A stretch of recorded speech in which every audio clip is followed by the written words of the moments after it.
This is the 33rd time Republicans are voting to appeal the Affordable Health Care Act, and they believe today's vote will be a success. Although it's D.C. law that drivers stop for pedestrians in the crosswalks, many drivers ignore that rule and cause several accidents each year. And even if you park in this lot behind me, you're still stuck without a spot because this lot is closed for the rest of the summer due to construction. But bringing music back to schools like here at Cathedral Academy at Pompeii is not the only goal that Imagine Syracuse is trying to accomplish. While winning the gold is the ultimate goal for these athletes competing in the Special Olympics, it isn't the only reward that they'll be taking home with them. Tomorrow is a big day for voters in Wisconsin and a historic recall election in American politics. A woman is dead after state police used a taser to stop her from punching and choking her 3-year-old child.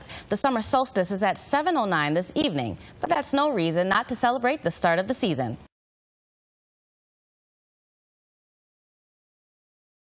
The summer drought is damaging crops in Indiana, and for farmers there, that's never a good thing. In Indiana, we're one of the hardest hit states in the nation. Crops in the tri-state are taking a hit. One part of the Farm Bill deals with crop insurance for farmers. I think this drought is giving us a perfect opportunity to say this is why we need a Farm Bill and this is why we need a Farm Bill now. John Scholl is the president of American Farmland Trust, an advocacy group focused on protecting farmers, their land, and their rights.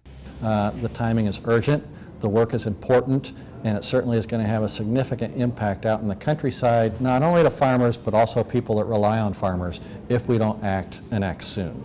This week, the House Agriculture Committee agreed on a new bill that did not include the same crop insurance provisions found in the Senate version. Vilwalk says that's a big problem. We've agreed to give away long-term disaster programs and other provisions in the Farm Bill, and the only thing we're really asking for is a strong safety net. The safety net Vilwalk wants is in the existing law, but that law will change in a couple of months. The current Farm Bill doesn't expire until September 30th. Farmers across the country are urging Congress to pass the bill sooner rather than later. If Congress doesn't pass the bill, Scholl says, the implications of that will be felt by everyone. If you are a person that eats, that farms, or that cares about clean water and clean air, then you have an interest in the Farm Bill. There's still a lot of negotiating ahead before Congress can agree on a final bill, and it's still unclear what that will mean for tri-state farmers. In Washington, Danielle Woods, Eyewitness News.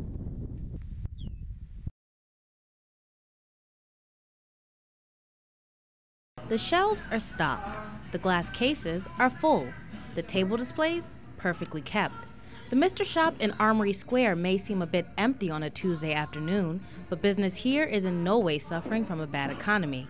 John Massara is the manager of the specialty men's store, and he says despite what the Siena College study says, business has not suffered lately and in fact is better than usual. Our business is up about 25% over last year. Massara has been at the Mr. Shop for 19 years, and he says he's used to these kinds of studies being reported in the media and, quite frankly, doesn't buy into the negative hype around consumer spending habits. I've never opened up a newspaper and had a headline be like, oh my God, economy's great, everybody go out there and spend money. At Show Off's Boutique, a women's specialty store, the owner thinks that compared to the rest of the country, the poor economy has not affected the business environment in Syracuse. We've been pretty lucky in the Syracuse area that we haven't been negatively affected in the same way as we could have been in, let's say Florida or California. So we're pretty fortunate in that way. So while the study says consumer confidence is down, it's clear to see that these small business owners right here in Armory Square don't feel that the survey is an accurate representation of the Syracuse market. In fact, they say Syracuse is doing just fine. This is Danielle Woods reporting for NCC News.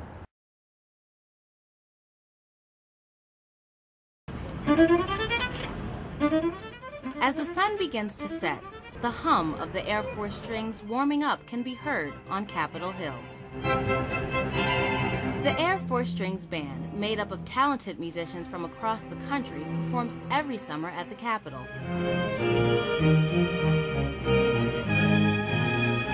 For Sergeant Bryce Bunner, Evansville, Indiana is the place he calls home. I had a great childhood in Evansville. I was lucky to go to schools like Perry Heights and Wrights that had great music programs. He says Evansville played a major role in his success. My background in Evansville and the teachers that I had in public school really prepared me for where I am today. Bunner left Evansville to follow his musical dreams. He has performed at the Capitol for 13 years and loves it.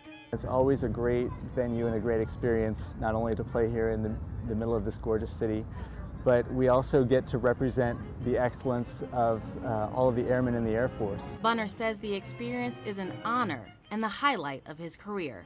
Sergeant Bunner fell in love with music when he was just 3 years old, and he says that passion will stay with him for a lifetime.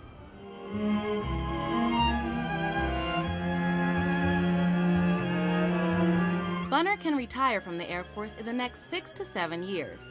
He doesn't know for sure what he'll do next, but has a few ideas. Could move back to Evansville and teach. Teaching would be fun, performing or maybe joining another orchestra somewhere after I've retired. Whether it's in the classroom or on a different stage, without a doubt, Sergeant Bunner will continue to share his love of music with others. In Washington, Danielle Woods, Eyewitness News.